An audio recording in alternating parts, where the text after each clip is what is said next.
സഹോദരി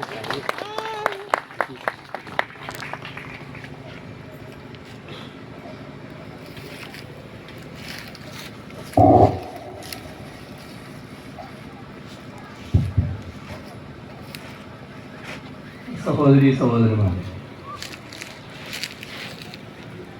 തെരഞ്ഞെടുപ്പിൻ്റെ അവസാന മണിക്കൂറുകളിലേക്ക് നാം എത്തുകയാണ്.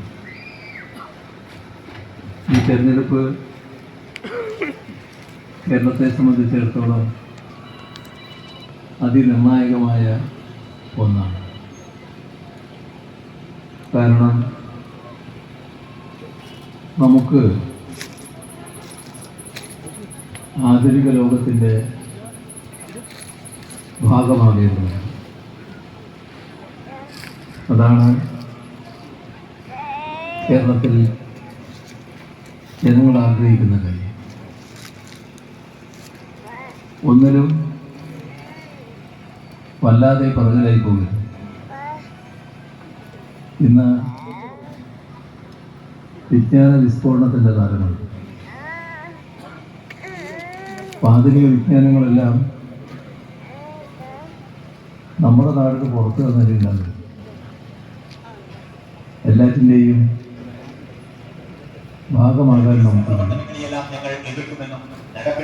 എല്ലാറ്റിൻ്റെയും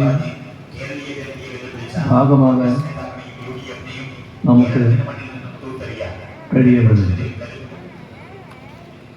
ഇതാണ് കേരളത്തിലെ ജനങ്ങളാകെ ആഗ്രഹിക്കുന്ന കാര്യം. അത് നമുക്ക് സാധ്യമാണോ? സാധ്യമാണ് എന്ന് നേരത്തെ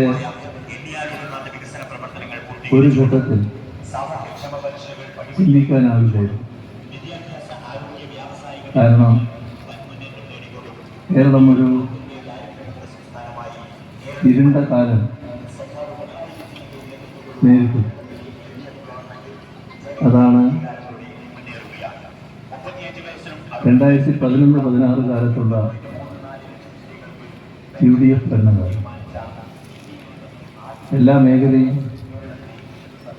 തകർന്നു പോയി. ആ അവസ്ഥ ആളുകളെല്ലാം നിരാശയിലായി. ഇനി നാട് രക്ഷപ്പെടില്ല എന്ന തോന്നലാണ് പലരും എത്തിയത്. ആ ഘട്ടത്തിലാണ് 2016 LDFന് ജനങ്ങൾ 91 സീറ്റോടുകൂടി ഭരണം നേടി. ജനങ്ങൾക്ക് അന്നൊരു പ്രതീക്ഷയുണ്ടായിരുന്നു. ജനങ്ങൾ LDFിൽ അർപ്പിച്ച വിശ്വാസവും ഉണ്ടായി. ആ പ്രതീക്ഷയും വിശ്വാസവും ശരിയായ രീതിയിൽ സർക്കാർ നടപടികളിലൂടെ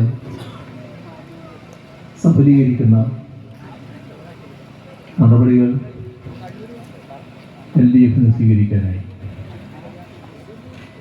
നാടിന് പെട്ടെന്ന് തന്നെ മാറ്റമുണ്ടായി. ആ മാറ്റത്തിൻ്റെ ഓരോ രംഗവും ഇപ്പോൾ വിശദീകരിക്കാൻ പുറപ്പെടുന്നില്ല.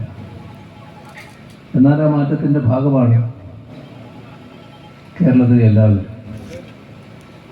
നമ്മുടെ റോഡുകൾ, പാലങ്ങൾ, ഓവർബ്രിഡ്ജുകൾ, ഫ്ലൈ ഓവറുകൾ, സ്കൂൾ കെട്ടിടങ്ങൾ, ആശുപത്രി കെട്ടിടങ്ങൾ, നമ്മുടെ സംസ്ഥാനത്ത് നടപ്പാക്കിയ വിവിധ പദ്ധതികളുടെ ഭാഗമായി വന്ന കാര്യങ്ങൾ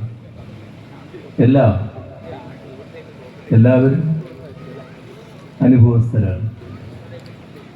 എല്ലാവരുടെയും മനസ്സിന് വലിയ കുളിർമ നൽകിയതാണ്.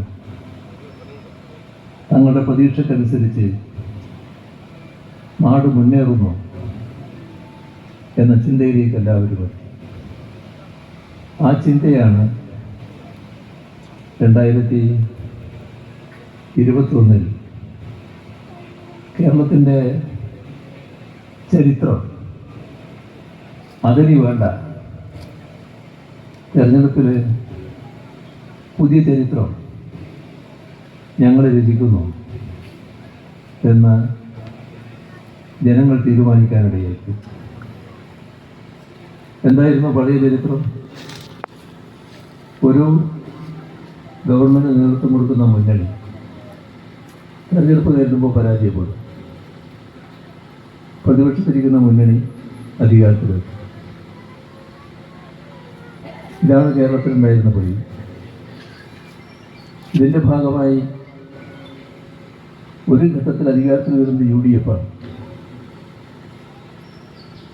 ജനങ്ങളുടെ അനുഭവം ആ ഘട്ടത്തിലെല്ലാം നാട് പുറകോട്ട് പോയി എന്നുള്ളത്.